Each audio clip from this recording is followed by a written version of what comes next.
What's up? Good morning. Good morning. Can you hear me okay? Yes. Can you hear me okay? Yeah, nice and clear. Very Mm. crisp.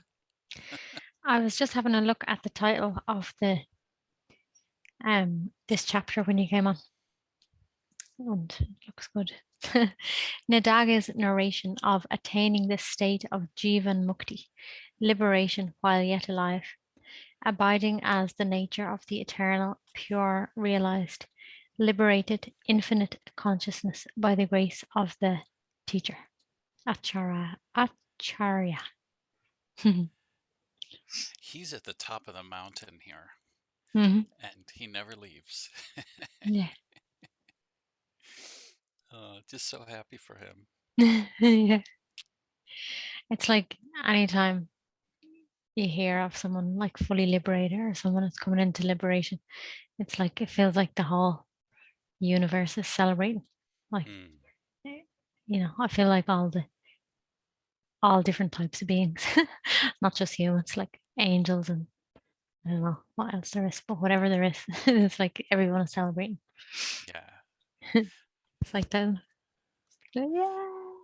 for sure, for sure. Mhm. So all I would say about reading this chapter is we should really take our time. Maybe there's Mhm. something to be said about some of these verses. I read through it yesterday, Mhm. and uh, think, got to the end of some of the verses and just sat there stunned for a bit. Mhm. So I just want to, give ourselves the time to appreciate it. That sounds good.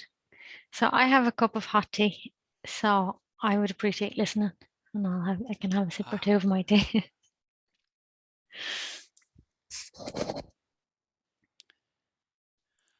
the great sage Nidagha, in blissful rapture, with his inner attainment of the undivided supreme knowledge of Brahman, further praised the Guru in joy thus: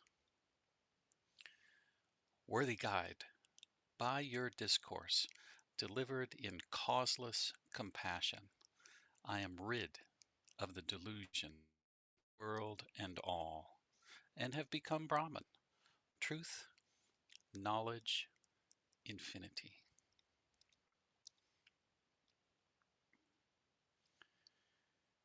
Elite among gurus, by the instruction with which you have graced me, I have become Brahman, with all debilitating ignorance and other conditionings effaced, established as the infinite expanse of consciousness, blemishless, partless, continuous existence, awareness, the unsurpassed bliss, the all complete and perfectly full, the peaceful, the ancient, the motionless nature, the incorporeal, with nothing apart.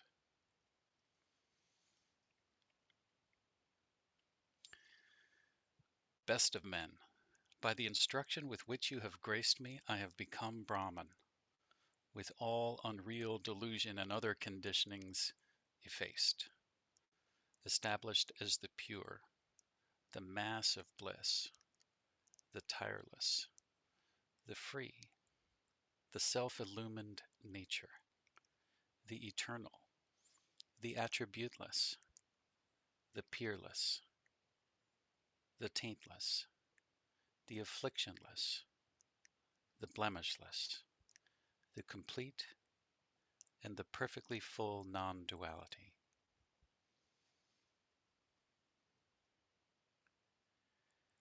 My guide, by the instruction with which you have graced me, I have become Brahman, rid of the delusion of the objects seen, established as the infinite expanse of consciousness, speckless, majestic, beyond the reach of the mind, the bondageless supreme Shiva, the supreme self, higher than the highest, the supreme space,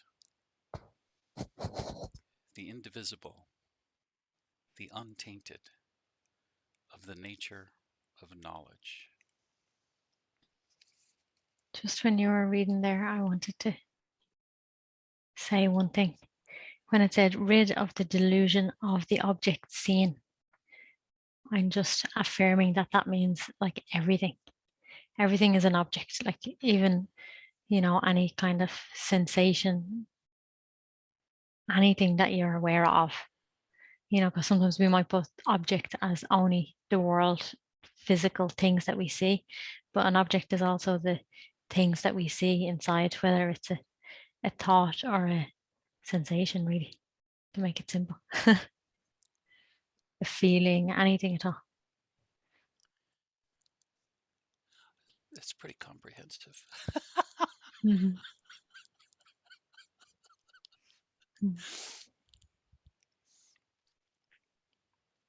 So that would include body. I mean, Definitely. So, what's a body? Like how we experience a body is through sensation, isn't it? hmm, Through any kind of sense. Like it might be a seeming kind of physical sensation, like if you touch your face or pinch yourself or, any kind of physical sensation. But there's also kind of, I don't know, you could call them like emotional sensations. There could be a better word because, but maybe you could say emotional sensations, those type of sensations. That's how we experience a body, isn't it? And obviously through our eyes, like we see a body, but like our experience of a body is really that we're seeing a sensation. hmm. You could say feeling, but the feeling and sensation are the same thing, really. At least that's how I see it. Like you're kind of seeing that there's a feeling of a sensation, but you can't really separate them out. Hmm.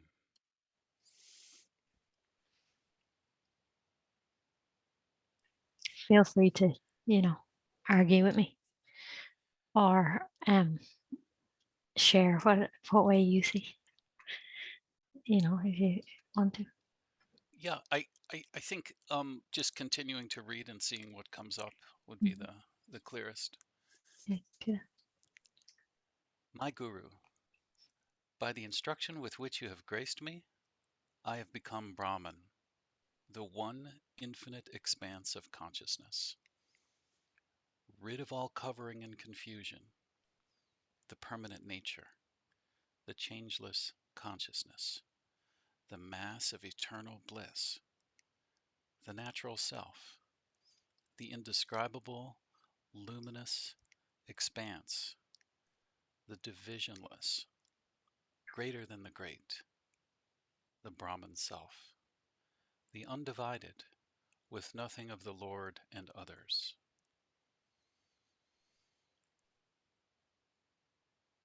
Supreme Guru, by the instruction with which you have graced me, I have become Brahman, the one infinite expanse of consciousness, rid of the divisions as the individual, the supreme, and the world, the one, the best, the indescribable, the truth beyond the reach of the interpreting mind, the defectless, the whole, the sublime self, the ancient, the sacred and untarnished, the undivided, with nothing of darkness or light or such.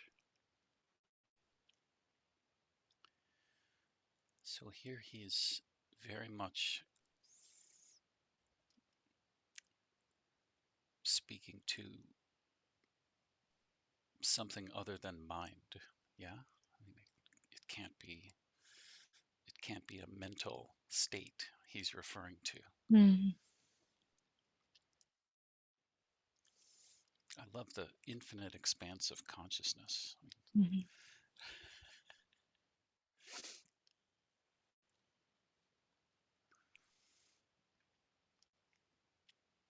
Wonderful Guru, by the instruction with which you have graced me, I have become Brahman, the expanse of consciousness, rid of all the delusion of differences in my heart, the abode of consciousness, all consciousness, clothed in consciousness, the mass of consciousness bliss, the meaning of that, the untrammeled, the unfatigued, the truth, standing all by itself, without anything of the trivial, fearless, intersticeless, all pervasive, and incomparable.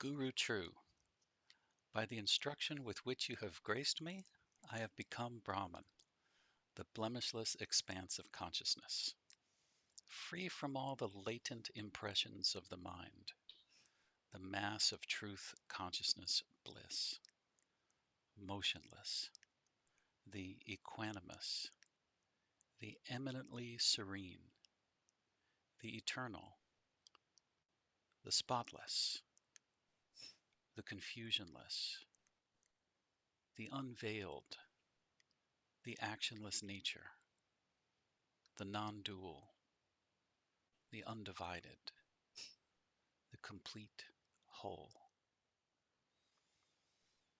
It's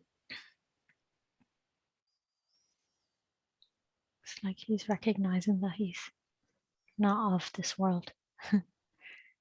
Indescribable. Everything in this world is not really describable at all. Nothing is, although nothing is describable. But we can attempt to describe it. But you can't even attempt to describe what's beyond this world. You can just add words like less, confusion, less, spotless. Mm. The blemishless expanse of consciousness. Mm.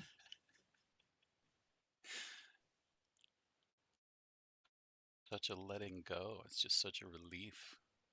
Mm.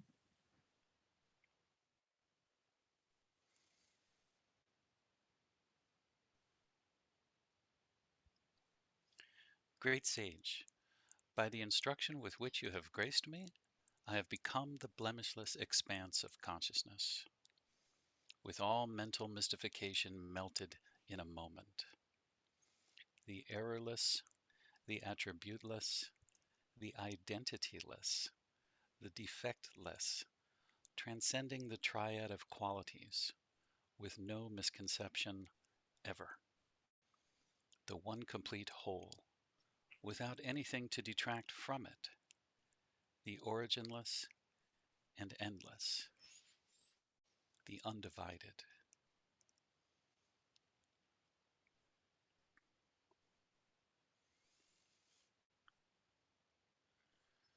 So he's talking about that in which any sense perception appears. You know, anything else appears in.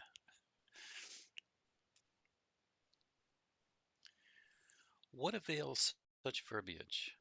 Briefly stated, my guide, inquiring deeply into the indicated meanings of the worthy aphorisms such as that you are, taught by you, and thereby attaining the knowledge I am Brahman, and thereby abundantly savoring the sweet, supreme, undivided bliss, and strengthened thereby, I abide as the awareness of bliss, the supreme reality.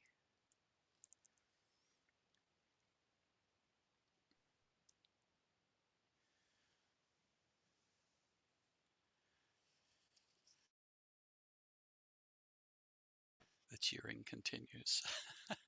Mhm. The cheering continues for Nadaga. How could you not be so happy for him? May I read a few verses? Yeah, we're on 11. Mhm. Only for those who After listening to the essence of the great meaning of this treatise in the presence of the Sadguru, true Guru, cast off covetousness and other bad qualities, and with indefatigable devotion worship, with wealth and such, that worthy Guru. As long as the body exists, does the changeless, undivided, supreme knowledge, I am Brahman, arise unimpeded. Further, the compassion of the Supreme Shiva is only for those who, in prescribed manner and with proper observances, adorn themselves all over the body with pure ashes, and ever wear the triple stripes. By that surging compassion, thought will be purified, and with no impediments at any time. The knowledge that I am Brahman without a second will arise in ample measure. So next week we have to turn up here, just covered from head to toe in ashes, or else our training our training won't be complete. Triple stripes on the forehead. Our thought otherwise won't be purified. Yeah. I've seen a picture of Nome in India with 3 stripes across his forehead, but I've never been in a ceremony where they're applied, so I've never seen that happen. How about you? I think I've been known to have a few stripes on my forehead from time to time. I see. Okay. Yeah. I spent a lot of time in India, and even not in India, even if it might just occur to me, I might just put some stripes on my forehead from time to time. Don't know why. It's for fun or something. It's just kind of symbolic. But they do it in temples, like if you're in a temple or you're getting a blessing or that type of thing, or sometimes you might just do it yourself. But really, when I hear that, what it says to me is, just that you're in complete devotion, and really you're just recognizing that you are Brahman and you're just being yourself all the time. And that's devotion, because it's like a symbol, it's a kind of, it's not even necessarily Indian today. Like, I guess people do it, but maybe, I don't know about the past. Maybe they did it more in the past. I don't know really. But I know that we don't really have to put ashes all over our body. It's just symbolic. Like, it really doesn't matter what your life looks like on the outside. It's more about your heart, or how you are. I don't know if they're not really the right words, but how you are inwardly. What's coming for him also, it sounds like by itself is the thought, I am that, I am Brahman. It's Yeah. just bubbling up all on its own. Yeah. Because the thing is, it just kind of, bubbles up all on its own, because if you're in that state of being Brahman, but then if other things are appearing, other things, but like there's different things appearing. So it could be, like we said, objects, any objects are appearing. It just, you can just see like effortlessly that I'm not that, I'm not that, I'm not that. So if you're not that, you're also recognizing, well, I am this. you know, you're that which is beyond everything, beyond all objects. And mostly it becomes more, at least here, not really about the objects that we see, like a cup, a chair, because we never really have identified with those things. But what we have identified with is more like the objects of the body, you know, so that could be, like we said, any different type of emotion or any type of feeling that seems to be a part of the body that makes us feel like we're a body. Well, nothing can make us feel like it. It's just that they arise and we've identified, okay, this is a body. And this, not that this is a body, I mean, that this, like, a sensation appears and we somehow jump onto it and say, like, okay, I'm that. And we put it on almost, like as if, ooh, okay, this is what I am now. But I guess through the pointing of the guru, this pointing is that we stop that. So, you know, he spent a lot of chapters saying, I'm not this, not this, not this, and he listed like 1,000 things. So through all of that, then it's like what's left? What's left when you're nothing? When you're nothing that appears. Sounds like you're, having said previously, believing the thought stream in some Mm, way. mm, Like that the yeah, mechanism of belief, he's totally broken it somehow. yeah, yeah, Maybe it's just a habit. Maybe mechanism isn't quite the right thing to call it, but yeah. I think a habit is a good word because it does seem to be. It's just like a habit, and we're through listening to the guru's teachings over and over again. That's breaking the habit, mm, really. And like we might, and what usually happens with most people is even when we see that, okay, I'm none of these objects that are appearing, we see it so clearly, but then because it's such a habit, like an ingrained habit, we kind of pick it up again and again and again. But then because we stay with the teachings, we also keep dropping them. So we pick up, drop, pick up, drop, pick up, drop until, you know, it becomes less and less of a habit, ah, less and less and less and less until like it's not there anymore. And maybe from time to time, you might pick up something for a second, but like that really doesn't matter. Like,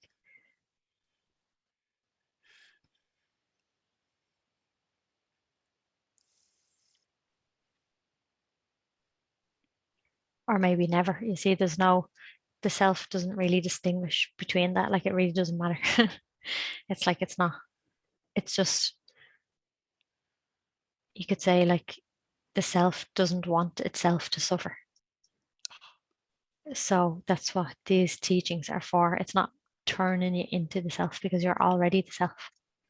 So it's just stopping the habit. So if by chance you pick up or identify with something for a second or two, you're not really going to suffer from that. So that's why I say it doesn't matter. Like if I kind of believe myself to be a body for even like 10 minutes or something, I'm not really going to suffer from that mostly because there's not a load of ideas. Like it might be just I feel like I'm a body when I'm, doing a particular thing. Like it doesn't matter, like because I haven't suffered.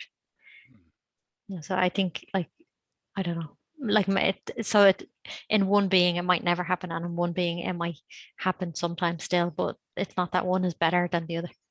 mm, Like because the self is not in that state of distinguishing as differentiate. It's just like it's given the teaching freely, like for us to pick it up. It's not really the right word to pick it up, but for us to listen to and imbibe and recognize the truth of what it is, really.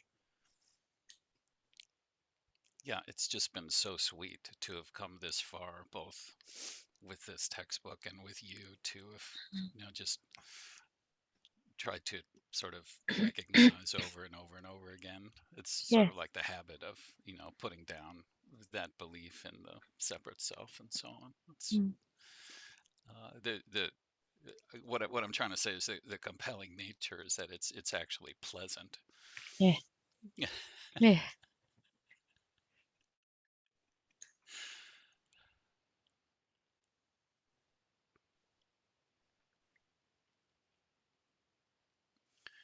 Did we make it to verse 12? I don't remember. Also, the knowledge that I'm brought with us, surging compassion, thought will be purified. Did we get Ashes, there? yeah. I was reading about ashes. So now we're on 13. Okay. The wearing of ashes with devotion is called the vow of Pasupatas. It is by the wearing of the ashes, symbolic of the truth, that instantaneous knowledge of the undivided absolute will result. By resorting to the Pasupata vow for a whole year, I have reached your feet. Revered one, by your grace, I have today attained the undivided knowledge and abide in the self. By reflecting on the pure instruction with which you have graced me, by subtle thought, by daily one-pointed profound meditation, practiced constantly and assiduously, by abiding motionless and attaining the undivided supreme knowledge, untrammeled by even a trace of the vicious foes of ignorance and false projection. I have transcended all castes and orders of life, becoming the non-dual supreme Brahman. Rid of the activity of ugly ignorance by unwavering, profound meditation, attaining the spotless, undivided, supreme knowledge, abiding in a state of illumined happiness, enjoying bliss to the full, abiding as the nature of eternal bliss, and devoid of caste or customs or orders of life.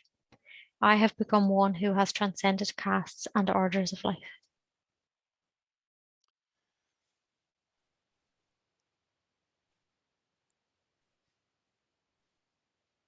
Amen. Amen.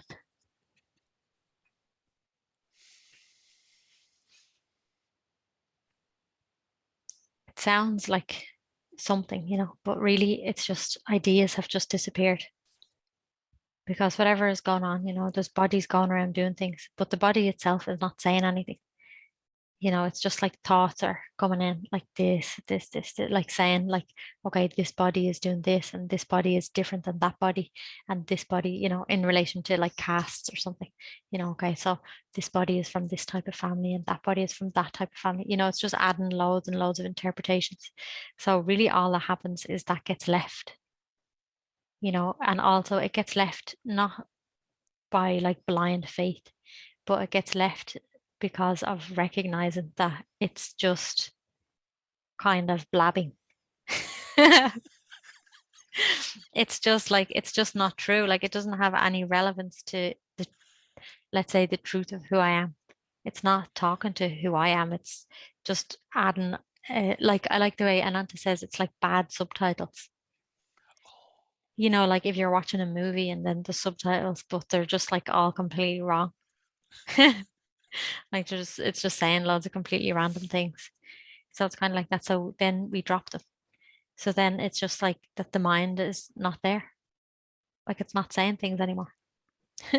And even if it does, it's like that they're just bad subtitles now, so you don't really read them anymore. If you're watching a movie and you're watching it first, then you're like, this doesn't make any sense. Oh, no, what this isn't even what's happening. Like then eventually you would just stop reading it. Or like for a while maybe it becomes funny. So then like you keep reading them and like laughing. That's so funny. Like it doesn't make any sense. But then like after a while you're just gonna stop reading. And then it's just peaceful. Then it's just is what it is. We don't know what that is. It's just peaceful. And then really you're just like at home in yourself, mm, really. Because sometimes the words can sound very mystical mm. or something or mysterious, and of course the self is mysterious. But really the experience of just being the self is not really mysterious. Like we recognize that we can't say anything about it or what happens. So life is mysterious. But really, if you're at home in yourself, there's no subtitles, so there's no mystery or magic or confusion, like you said, confusionless. Like there's none of that. So I don't know. I'm just saying it because sometimes the words sound so like it's making up something like, whoa, it's something that's like something completely different from where I am, and like it's like, oh, I want to reach this state, but it's not like that. It's just much more simple than that. And we're already in that state any moment that we just choose to be, really choose to recognize it. That's it. The phrase "at home" came back a few times. It's just so Yeah, it's nice, isn't it? approachable. Yeah, Mm, yeah.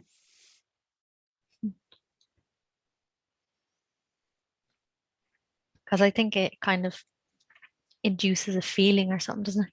At home, mm. and you're at home in yourself. It's just like when you're at home, there's no striving for anything. It's like total peace. Mm.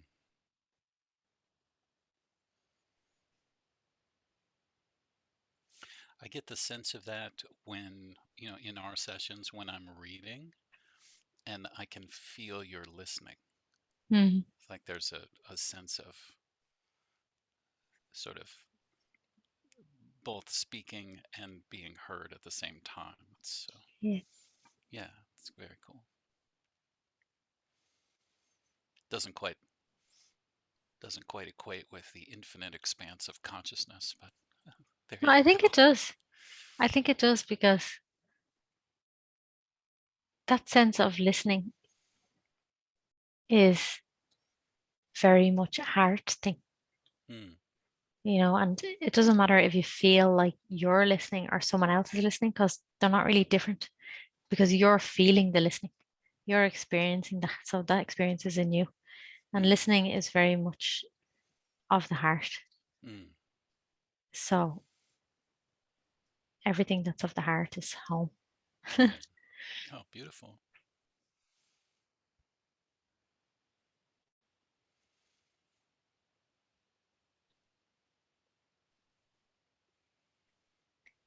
By reflecting on the pure instruction with which you have graced me, by subtle thought, by daily one pointed profound meditation. Did I read this already? Oh, you can read it over and over again if you want to. I'll go on to the next one. Okay. Rid of the activity of ugly ignorance by unwavering profound meditation, attaining the spotless, undivided, supreme knowledge, abiding in a state of illumined happiness, enjoying bliss to the full, abiding as the nature of eternal bliss, and devoid of caste or customs or orders of life. I have become one who has transcended castes and orders of life. Sadhguru, according to the instruction with which you have graced me, meditating ceaselessly, lovingly, uninterruptedly, constantly, unfatiguedly, and sincerely, that I am the attributeless Supreme Brahman, and attaining this supreme knowledge transcending the triad of qualities, becoming myself the great awareness, the Supreme Brahman, and casting aside all undesirable qualities. I have become a blemishless one who has transcended all qualities.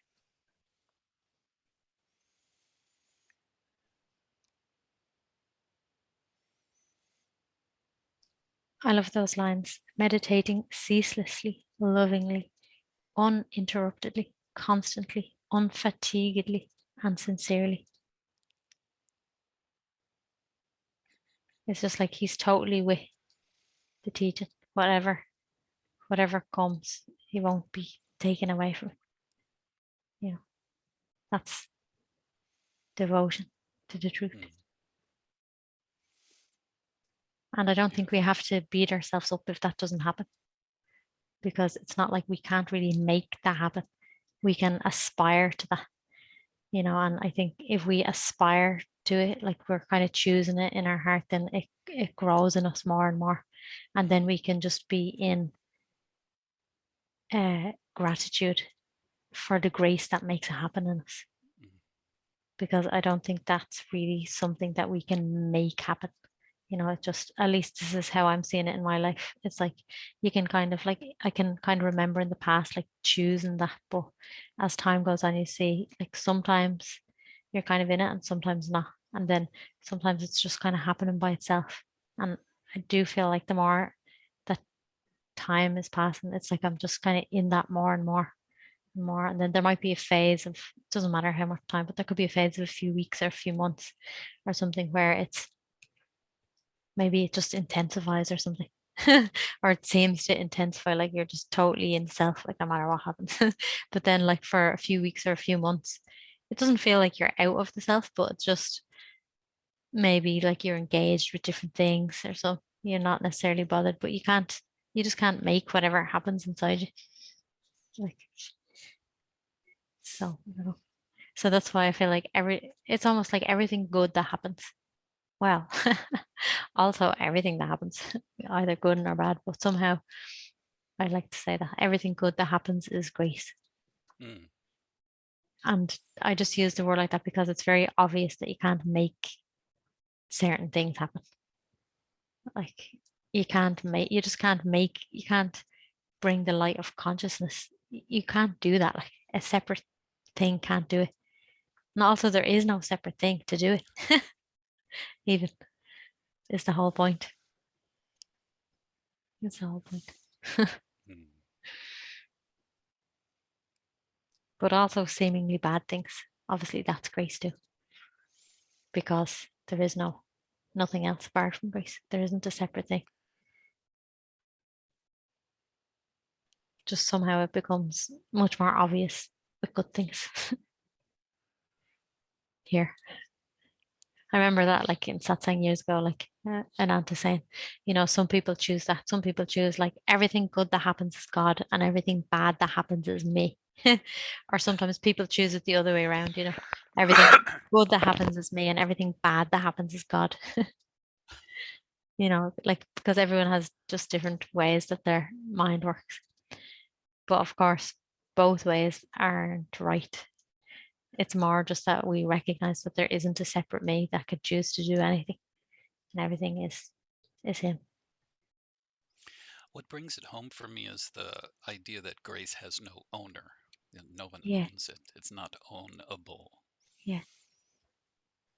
It's like grace is a kind of a movement of the self or Mm, something. mm. It's a Oh, well done. Well said. yeah. My Guru, according to the instruction with which you have graced me, contemplating ceaselessly, continuously, lovingly, that I am ever Brahman, rid of all mental misconceptions, attaining the state of nirvikalpa samadhi, absorption in the undifferentiated state, abiding in the imperishable nature, entirely peaceful, and filled with the indescribable knowledge of the Supreme Brahman.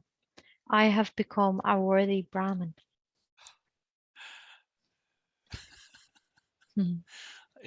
This chapter is so perfect. He's saying, here's where I am. Here's where Mhm. I got here. I'm never leaving because it's not possible. Mhm. Yeah.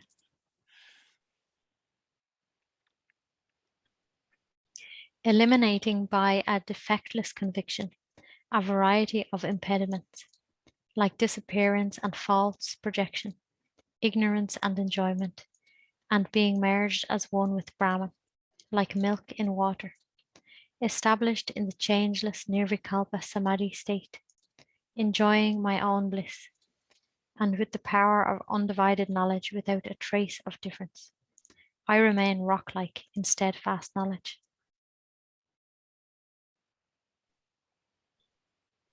By worshipping, without any attachments, the non-dual Supreme Shiva, the limbless, the undivided nature, with the unwavering conviction that I am ever Shiva, and attaining the steadfast, lofty compassion of the Supreme Shiva, and instantly rid of all mental misconceptions. Filled with the knowledge of the indivisible Supreme Shiva, I have become a devotee of the Supreme Shiva, faultlessly worshipping at all times Shiva in the lofty conviction that anything anywhere is Shiva, and I am that one perfectly full Shiva, and being rid of all remnant impediments, enjoying unimpeded bliss, full of the indivisible knowledge of the Supreme Shiva. I have become the devotee of the Supreme Shiva.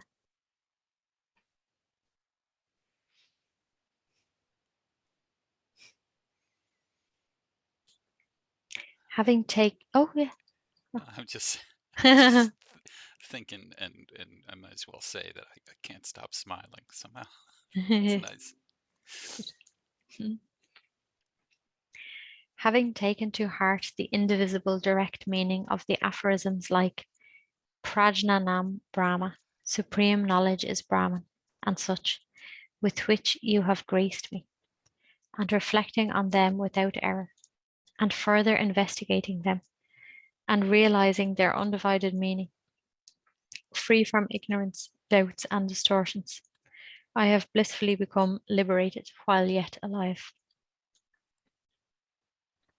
erasing the lowly ideas of the body being the self, by listening and other practices, and filled with the sublime understanding of Brahman self, and later relinquishing even that knowledge, and thus attaining unimaginable, undivided knowledge of the self, rid of bondages like doership and such, enjoying unsurpassed bliss. I have also become one liberated while yet alive. Being the perfectly full one, in the lofty samadhi state of absorption, without a second, and being indifferent to the world in such samadhi, with no ideas of honor or dishonor, and filled with the qualities such as friendliness and of a magnificent nature. I have also become one liberated while yet alive.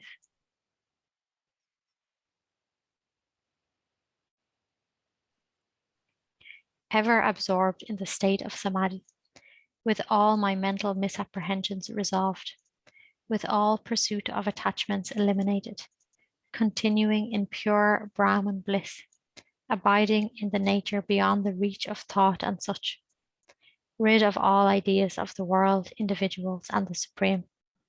Having attained liberation while yet alive, I abide in the self, revered one.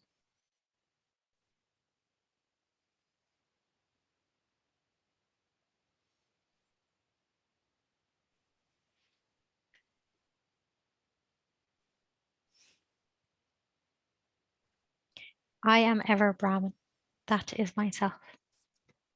This intense, steadfast certitude can be said to be the untainted samadhi state, the thought-free, nirvikalpa state of total sense annihilation, with all appearances of duality absolutely effaced, can also be considered to be the state of samadhi.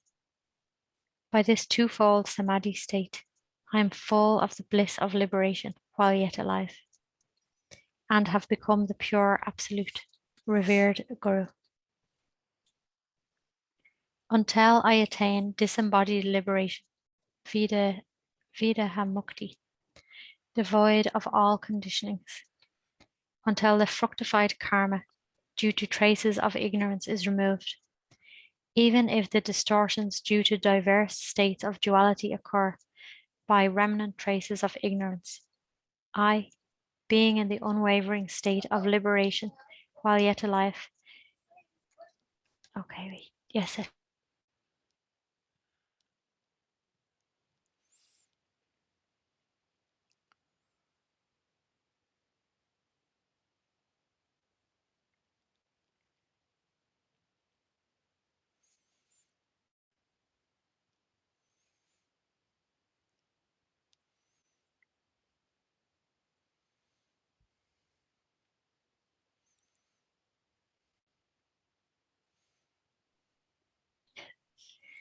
So, two comments. Yes. I guess three. The first one is, do we need to wrap up soon? I still have a few more minutes. I was hoping we Oh, might get to the end of the chapter.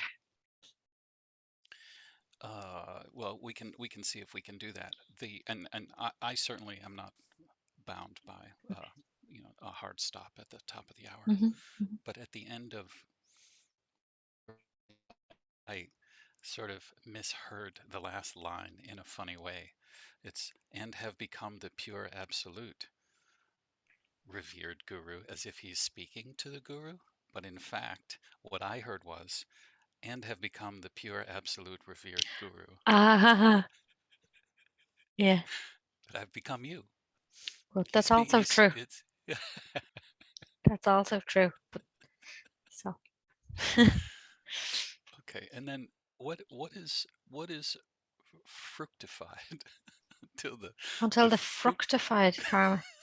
What kind of karma is that?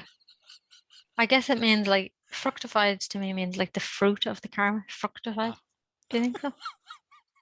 I don't really know, but that's what I would guess. all right. So if you Fructified, like come to visit, finished, kind of fructified karma, like it's like the karma's being it's complete. Fructified. okay. That would be my guess. We Well, could look that's it up if you want. well. We don't have to do it now, but Hmm maybe that's what Amba's been serving up all this time is fructified karma. So it's finished. It's finished and done. I like Good. Muji says, there's no karma for the one who's free. I Ah, think Muji says it, or maybe he got it from someone else, Ramana. but you recall hearing Moji say it? I feel like I record. I have a bad. I haven't got a great memory, but I would put my money on Muji if I was making a bet.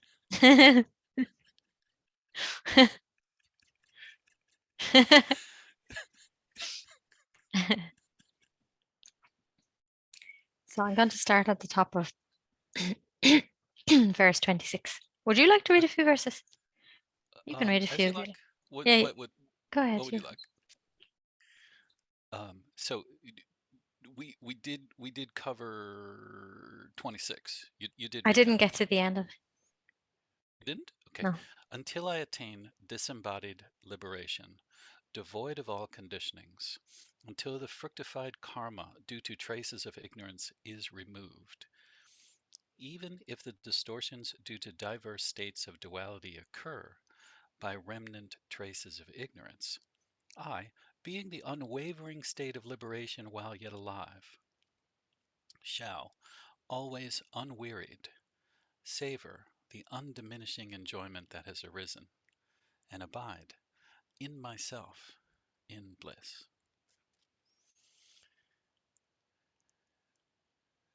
So he's saying that, regardless of what happens, and the cause of whatever appearing or potential distraction is just a remnant state of ignorance. I think that's what you would say. Yeah. And he's essentially saying that's fine. Mm, It's yeah. no problem Yeah. regardless. Exactly.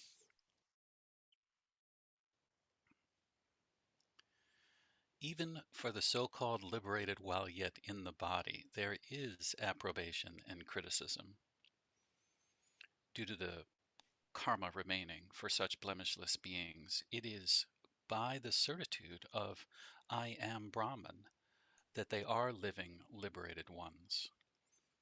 There is no effect of the approbation or criticism by others in such surety that, let me say it, let me enunciate correctly.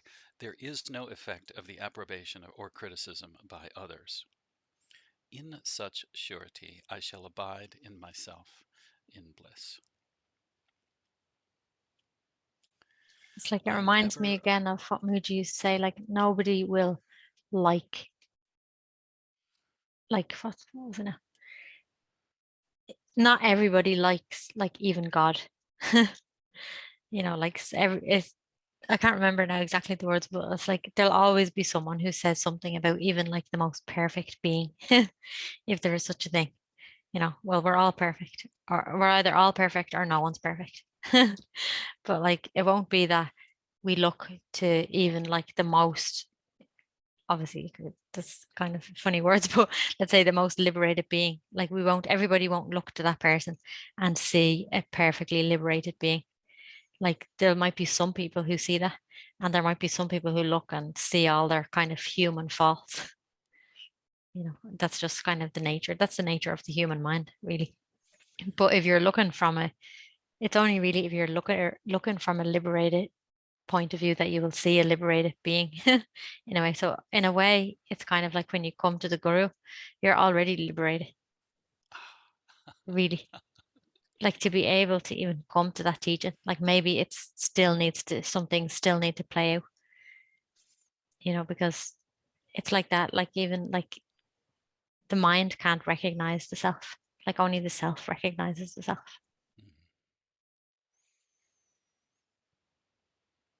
I don't know if that made any sense.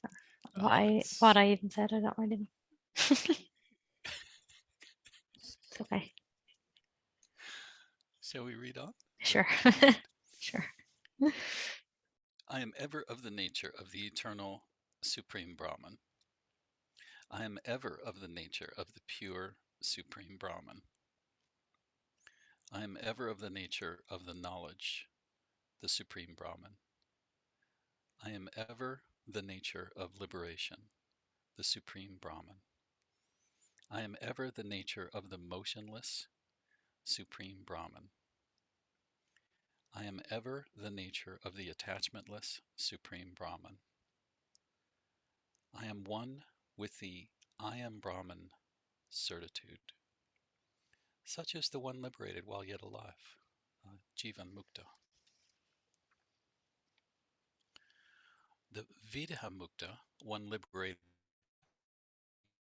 is one who, free from the individual conditionings like mind and others, free from cosmic conditionings like Maya, delusion, and such, devoid of the diverse states like wakefulness and others, devoid of name or form, devoid of any superior, completely free from even the certitude I am Brahman, exists blemishlessly,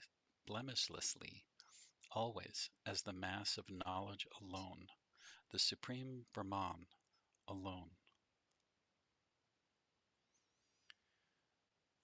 Great sage, by your compassion, I abide in the blissful state of liberation while alive, until the difference-ridden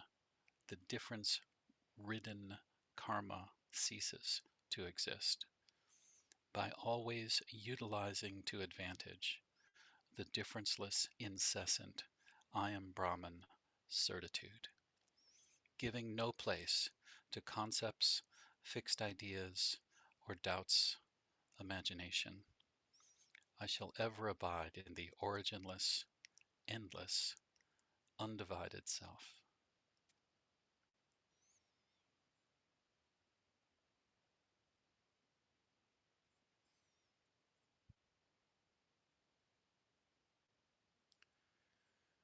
When the difference-ridden remaining karma is effaced, I shall become the differenceless Supreme Brahman, the one complete, perfect fullness, without any misconceptions ever. True Guru, I have now become one who has accomplished all that is to be achieved.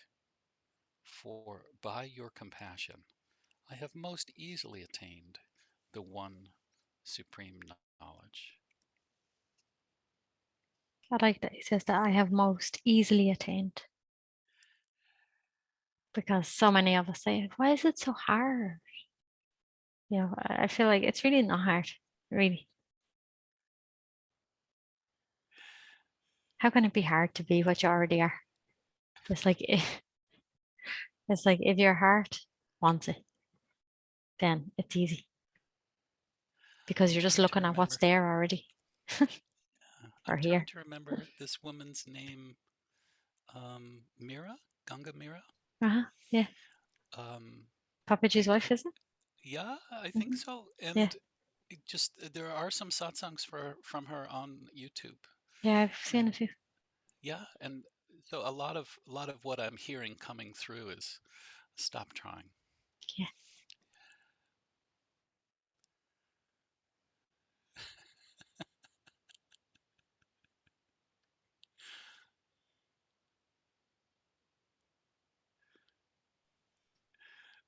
Just then, Amba's voice was just very comforting. Mm. Should we continue, or are Yes, we at? please. Okay, all right. So that puts us as on 32. Abiding as the nature of the substratum of all, I have become Brahman, which manifests as all. I have become the non-dual Brahman, which is established as the undivided, with nothing apart. I have become the Supreme Brahman, the ever completely pure, the undivided expanse of consciousness. I have become the undivided, perfectly full, Supreme Brahman, ever established as existence, consciousness, bliss. Could I read the last few verses? Yes, please. I have become Brahman, the ever attributeless. I have become Brahman, the ever partless. I have become Brahman, the ever taintless. I have become Brahman, the ever actionless. I have become Brahman, the ever afflictionless. I have become Brahman, the ever veilless. I have become Brahman, the ever motionless. I have become Brahman, the ever blemishless. All is your grace. Thus concluded Nidagha in all humility. His panegyric on whatever that is, panegyric, I don't know that word. Pan means across, and gyric, I'm not sure. It could be panegyric. I don't know how to say that. I never even saw that word before. Me neither. His something on the praiseworthy Guru Ribhu, and free from all mental misconceptions. He abided in his natural, changeless state, blissful and free. Sutta described all of this to all who were assembled, as faultlessly expounded by Skanda, to Jagi Shavya, removing all his sorrow. It is the infinite form of our God of gods in a state of joyous dance that tells about Nidaghas attaining the differenceless Brahman knowledge as instructed by his good guide, becoming of the defectless nature of the supreme consciousness, rid of the misery of repetitious birth-death cycle, and a realized being in cool bliss, liberated while yet alive. It's like in cool bliss. Like, yeah.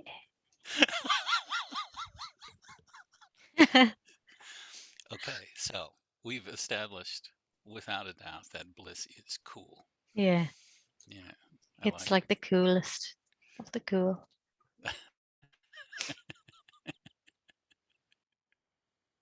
Imagine if it became cool, like really cool, that'd be good. And everybody was like reading the Ribhu Gita. It was like the thing, like everybody, like either the Ribhu Gita or some short version, some kind of version of the Ribhu Gita, and everyone wanted it all the time.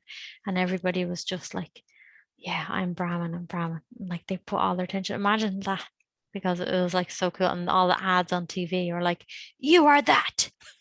It'd still be the same. Like, it'd still be loads of lights and sounds. Like it just come up, you are that, you are that. And like, have you meditated today? I don't know.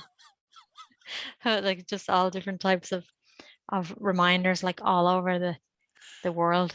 That's such fun imagination. I don't think we'll ever see that world,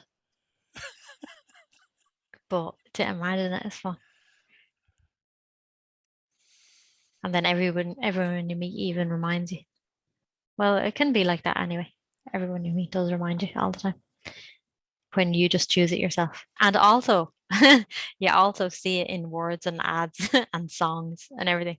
So it kind of does, your world kind of does become like that as well, but not to the extent that I'm imagining. Though. That actually, like, it actually is like that, but like that, everyone admits that it's like that, I suppose, Mm. is the imagination.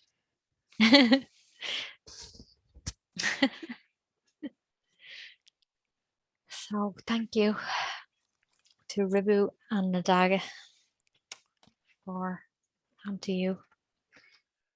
I think you are Ribhu and Nidagha.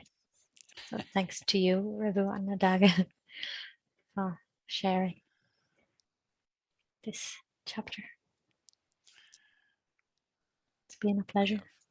We have one more chapter, and then there's a chant or a chapter that's in praise to Ribhu. That's great. Is that here as well? Yeah, so there's 44, and then immediately after the praise to Ribhu comes. Oh, yeah, I agree. That'll be good. Maybe we can take it like we'll read every second one or something. Sure. We have some music on in the background. Oh, That'd be nice, wouldn't it? We'll put some that would be music great. on, Yeah. get some praise to Shiva going on. Yeah. It'll be like the party to celebrate the end of the Song of Ribhu. Music. You can even sing your line if you want. Sing it, speak it, whatever you feel. Well, this is a perfect start to the weekend. It's 50 degrees Fahrenheit here in the Seattle area, and there's going to be some sunshine today. And I'm going to take my bicycle out for a ride a little bit later. That sounds like a fantastic day Yeah, and in tomorrow, paradise. a slightly warmer day, and Hmm. a call with my mom and the rest of the four of us here from home, and Mm. then the Super Bowl, the football game of the year. Oh yeah, good. Very exciting. I know about that from movies Ah, a little bit, but not much. yeah, But it sounds exciting. yeah. It makes it Is it a lot a of deeper exciting day. energy, like Yeah, kind of, yeah, yeah, and lots of probably eating treats and stuff like that when you're watching it's it? Is it like kind of like that? exactly. It's a snack festival. Yeah, sounds good. You're going to be right in the middle of a blockbuster movie. Ah, that's right. That's right. That's right. Playing all the roles. Yeah, enjoy yourself. Okay.